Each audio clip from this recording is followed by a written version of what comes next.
Assalamualaikum warahmatullahi wabarakatuh. Bismillahirrahmanirrahim. Qala al-muallifu rahimahullahu taala wa nafa'ana bi ulumihi fid dharaini amin ya Allah ya rabbal alamin. Sakhafatun ari kurang akal bil mar'i ka hiji jalma. Ayas takhdima eta di mana-mana mentang ngaladenan ieu si mar'u. Doi pahu ka semahna ieu si mar'u. Rawahu ngariwayatkeun kana ieu hadis Dailami Imam Dailami. Suratul masyi ari lempang gancang tuzhibu eta ngaleungitkeun ieu surah baha al mukmini kana kaalusanana jalma mukmin. Rawahu ngariwayatkeun kana ieu hadis Abu Nuaim. Saddidu kudu ngaluskeun aranjeun wa qaribu sareng kudu ngadeukeutkeun aranjeun. Wabsyiru sareng kudu ngabungahkeun aranjeun. Wa'lamu sareng kudu nganyahokeun aranjeun annahu sayaktosna kalakuan sareng tingkah. Layu dakhila mual ngasupkeun ahadakum ka salah sahiji aranjeun al jannata kana surga. Naon amaluhu amalna ieu ahad.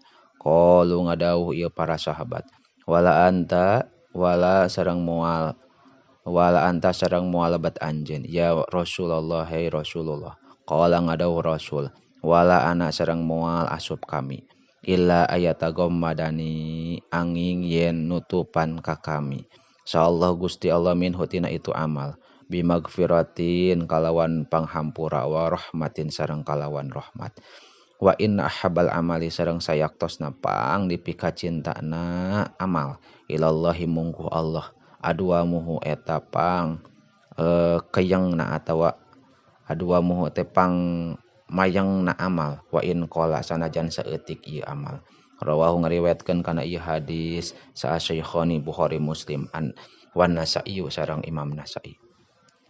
Salamatu rajuli ari salamatna hiji lalaki fil fitnati dina fitnah.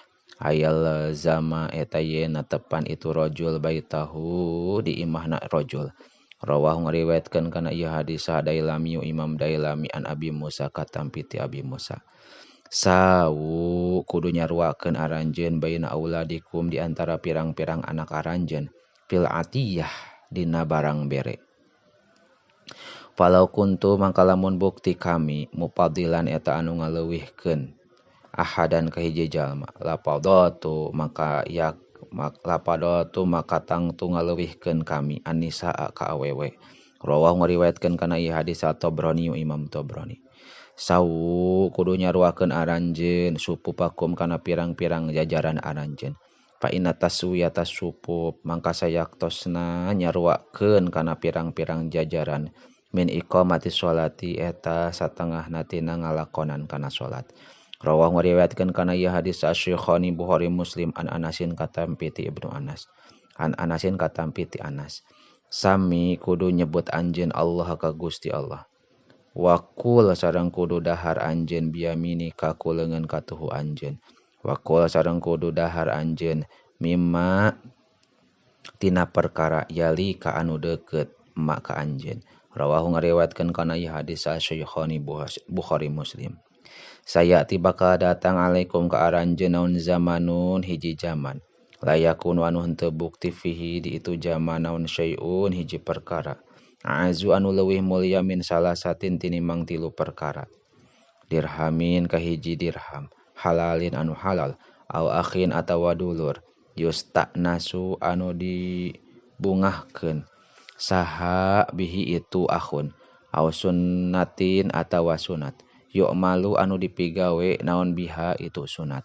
Rawahu ngariwayatkeun kana ieu hadis At-Tabrani Imam Tabrani an Hudzaifah katampi ti Hudzaifah.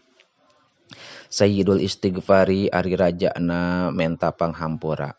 Antakula eta yen maca anjeun. Allahumma anta rabbi la ilaha illa anta khalaqtani wa ana abduka.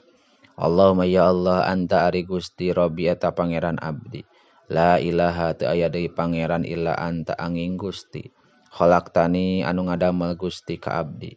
Wa ana sareng ari abdi abduka eta hamba Gusti.